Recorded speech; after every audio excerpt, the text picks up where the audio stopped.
So, what happened to Jewish Christianity to cause it to fall out of being the leading force within the Christian church?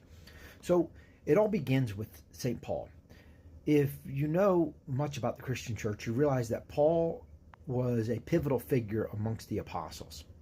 And to be short here, Paul had a different view of the law in relation to the Christian gospel than anyone else in the church.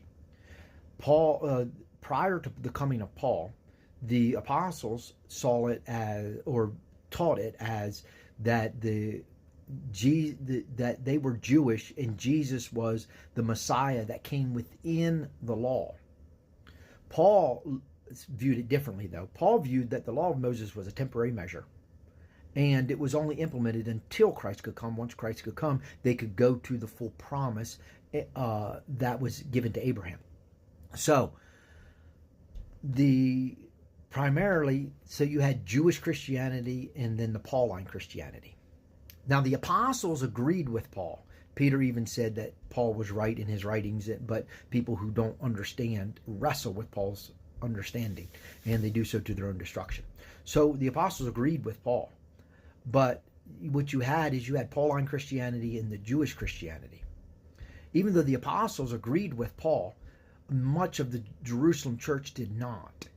So they wanted to keep their Jewish customs and also keep the gospel.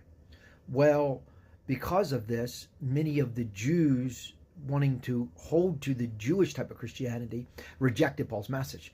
So you had a heavy concentration of the Jewish style of Christianity disseminating from Jerusalem. It didn't move much out of Palestine, because most of the Jews rejected Paul, and Paul was a primary figure for disseminating Christianity outside of the homeland.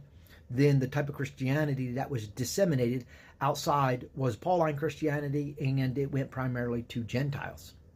So then, as it would happen, following the three revolts that the Jews launched against the Roman Empire, the one in AD 70, and then 115, and then a final Bar Kokhba revolt in 132, all Jews were required to leave Roman territory at the final Bar Kokhba revolt, and they were barred from being allowed in Jerusalem altogether. So then what it did, it left a leadership vacuum within the Christian church of only Gentiles. Now again, primarily outside of the homeland, it was Gentile anyhow. However, it still left an only Gentile leadership within the kingdom. So from that